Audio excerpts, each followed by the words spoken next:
The call came at 2:47 in the morning, and Corporal Thatcher didn't bother to check his speed. He'd been sitting in his cruiser at the edge of the Stonebridge Industrial Park, a stretch of empty asphalt and orange sodium light that nobody drove through at that hour unless they were lost or up to something. When he spotted the white hatchback pulled over on Meridian Road, hazard lights blinking in the freezing February dark, he ran the plates before he even stepped out. Clean, registered to a Vivienne Oakes, 31, address in Elmwood. He didn't know that name yet. He would, soon enough. Thatcher was the kind of officer who had a theory about people at 2:47 in the morning. His theory was that good people were home in bed. He walked toward the car with that theory settled firmly in his chest, and he knocked on the driver's window with two knuckles, the way he always did, too hard, the way that communicated something before a word was spoken. The window came down. She was wearing scrubs, dark teal, the color of the ones they wear at Lakeview General, which Thatcher would have known if he'd ever paid attention to such things. Her hair was still pinned back in the way nurses pin it at the start of a long shift before the night pulls it loose strand by strand. There was a hospital ID clipped to her chest. A prosthetic sleeve was visible on her right arm, where the jacket had ridden up when she reached for the window button.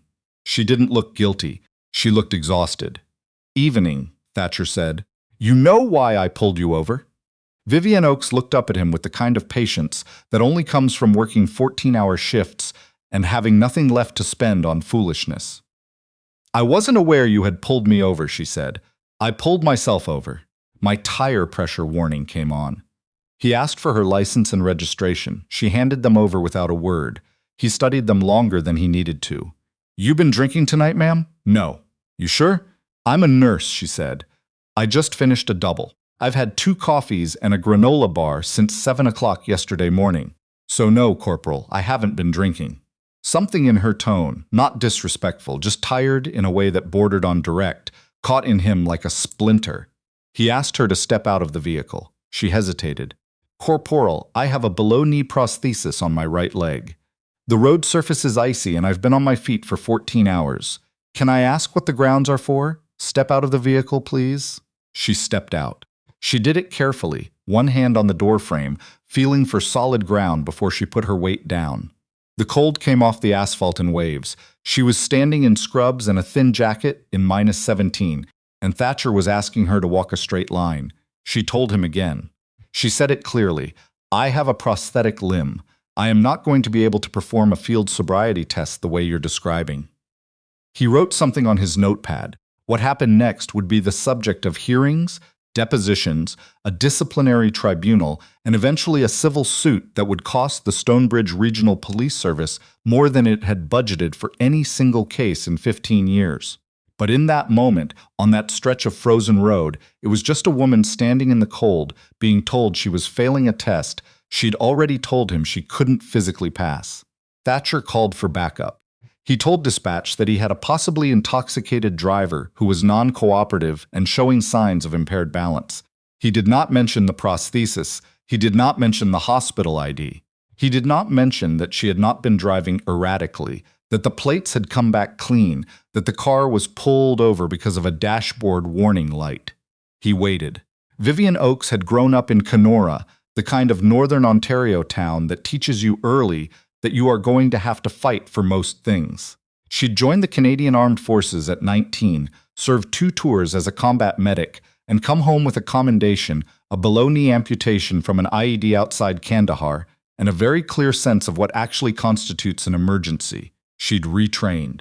Nursing degree from Lakehead, then a posting at Lakeview General in Stonebridge, where she worked the overnight trauma ward because the overnight trauma ward was where she was needed, and because she had never once in her adult life chosen the easier path when a harder one meant something.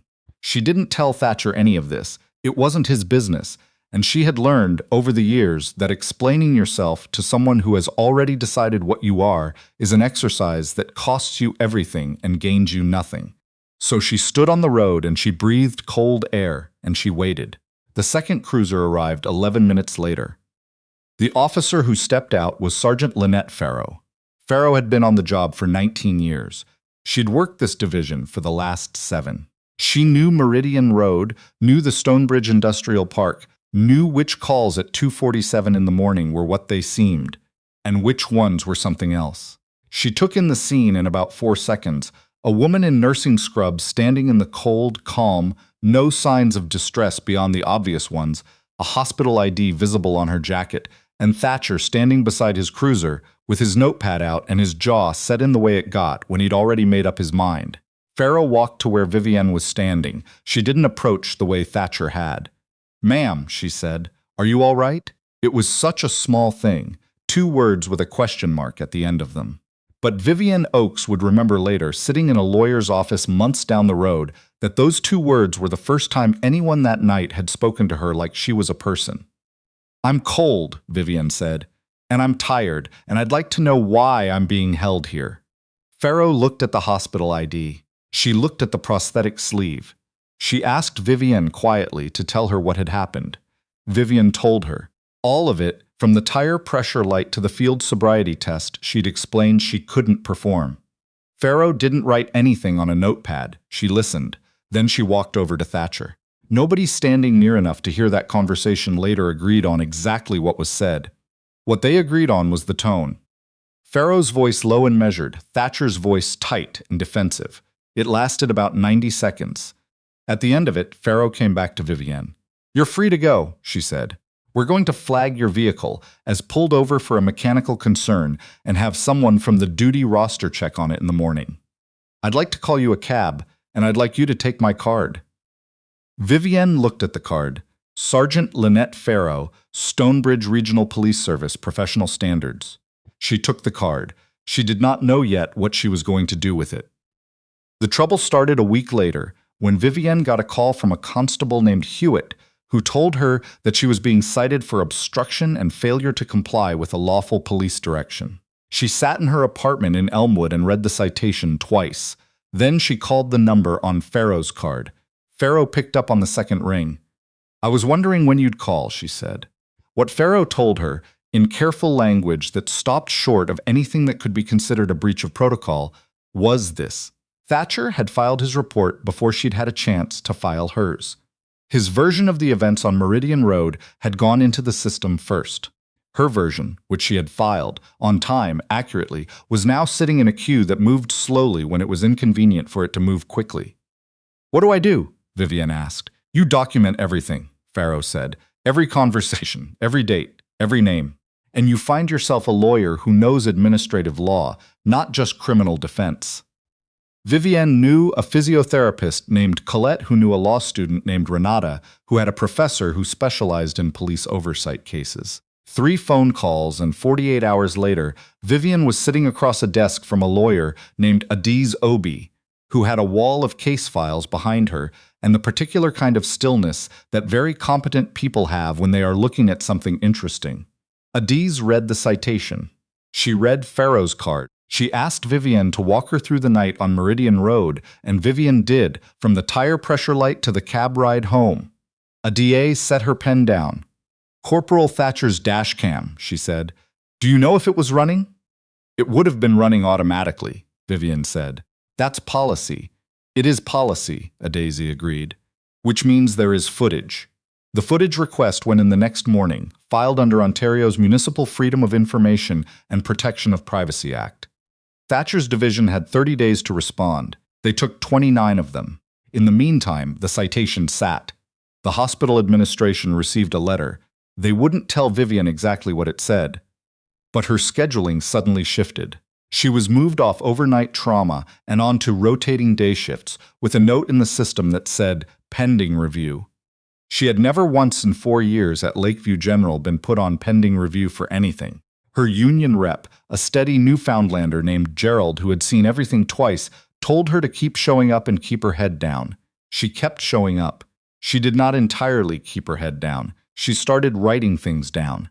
Not for any legal purpose initially, just because she had learned, from 2 tours and a decade of nursing, that the act of writing was the act of making something real, of refusing to let it get fuzzy around the edges the way difficult things do when you're tired and alone and wondering if you imagined it. She wrote down the date on Meridian Road. She wrote down every phone call, every shifted shift, Every morning she arrived at work and felt the difference in how certain people looked at her. She wrote down the things Adaze told her, and the things Gerald said, and the things Pharaoh had said on the phone, careful and measured and worth keeping. She wrote down the way Thatcher had looked at her arm. The footage arrived on the 29th day. Adaze called her within an hour of receiving it. "Come in," she said. Vivienne went. The footage was dashcam only. Thatcher's body-worn camera had experienced what the file noted as a technical malfunction and had not recorded. The dashcam, however, had. Vivienne watched herself step out of the car. She watched herself speak. She could not hear the words on the audio. The quality was poor at that distance. But she watched herself gesture twice toward her leg. She watched Thatcher write in his notepad without looking up. She watched Pharaoh arrive. She watched the conversation she had been unable to see from where she was standing. Pharaoh's posture, careful and deliberate. Thatcher's posture, rigid. She watched Pharaoh walk back to her. She watched herself take the card. Adaze pointed to something on the screen, a timestamp. "He filed his report at 3:22 a.m., she said, 26 minutes after this footage ends. His report says you were unsteady on your feet, that you refused a lawful direction, and that you were, quote, combative in manner." Vivienne looked at herself on the screen, standing in the cold, still, patient. "I wasn't combative," she said. "No," Adaze said. "You weren't." The disciplinary hearing was set for a Thursday morning in March, in the kind of room that is specifically designed to make civilians feel like they have wandered into something that is none of their business. Beige walls, fluorescent light, a long table with water glasses nobody touched. The tribunal was 3 people: a civilian oversight representative, a retired judge acting in an administrative capacity, and a senior officer from a neighboring division. Vivienne sat on one side. Thatcher sat on the other, with his union rep beside him, and a look on his face that was either boredom or the mask that boredom makes. Adaze had prepared 4 things: the dashcam footage, a certified copy of Vivienne's medical records confirming her prosthesis and the date of her amputation, a copy of Thatcher's filed report with timestamps, and Sergeant Pharaoh's separately filed report, which had finally been processed and which differed from Thatcher's in nearly every material particular. The tribunal chair watched the dashcam footage twice without speaking. Thatcher's union rep tried to argue that the footage was inconclusive. The retired judge asked him, with the patience of someone who had seen every argument twice, to explain what part, specifically, was inconclusive. There followed a silence that lasted long enough to be its own kind of answer. Pharaoh testified by video from a conference room down the hall. She was in uniform. She spoke without notes. She described arriving at Meridian Road and observing a woman in nursing scrubs standing calmly beside a stopped vehicle. She described the hospital ID. She described being told about the prosthesis. She described her conversation with Thatcher in the same careful, measured language she seemed to use for everything. Not accusatory, just accurate. What she described was not what Thatcher had written in his report. She was asked directly whether she had concerns about the accuracy of Corporal Thatcher's documentation on the night of February 11th. She looked at the camera. "Yes," she said, "I do." It was not a dramatic moment. It was a quiet one. But Vivienne, sitting at the table with her hands folded in front of her, felt something shift. Not just in the room, but in the part of herself that had been clenched since she stood on that frozen road and tried to explain to a man who wasn't listening that she had a reason for the way she moved. The tribunal issued its findings 6 weeks later. Corporal Thatcher's report was found to contain material inaccuracies inconsistent with the available dashcam evidence and corroborating officer testimony. He was suspended without pay pending a formal conduct review. The obstruction citation against Vivienne Oakes was withdrawn in full. The division was directed to review its policies around officer documentation of interactions involving individuals with visible physical disabilities. Adaze called Vivienne when the letter came through. "That's not everything," Vivienne said, because she had spent enough time in hospitals to know the difference between treating a symptom and treating the thing underneath. "No," Adaze said, "it's not. But it's a start, and it's in writing, and it has a date on it. Those things matter." Vivienne thought about that for a while. She thought about writing, about the way it makes things real, about the way a date on a piece of paper is a small refusal to let something disappear. She thought about Pharaoh, in a conference room down the hall, saying yes without hesitation. She thought about Meridian Road, and the cold, and the way she'd stood on the ice with her hands at her sides, and decided that she was going to stay exactly as still and exactly as clear as she needed to be. She had been tired that night. She was still tired. 14-hour shifts don't stop because someone has filed a report against you, and neither does the work of being a person in the world, which is its own kind of long shift with irregular hours and no guaranteed outcome. But the letter was in writing. It had a date. It had her name on it, spelled correctly. She folded it and put it in the folder where she kept the other things she had written down. 3 months after the tribunal's decision, the Stonebridge Regional Police Service held a public forum on disability-inclusive practices in routine policing. The room was fuller than anyone in the administrative office had expected. Gerald came, because Gerald came to everything.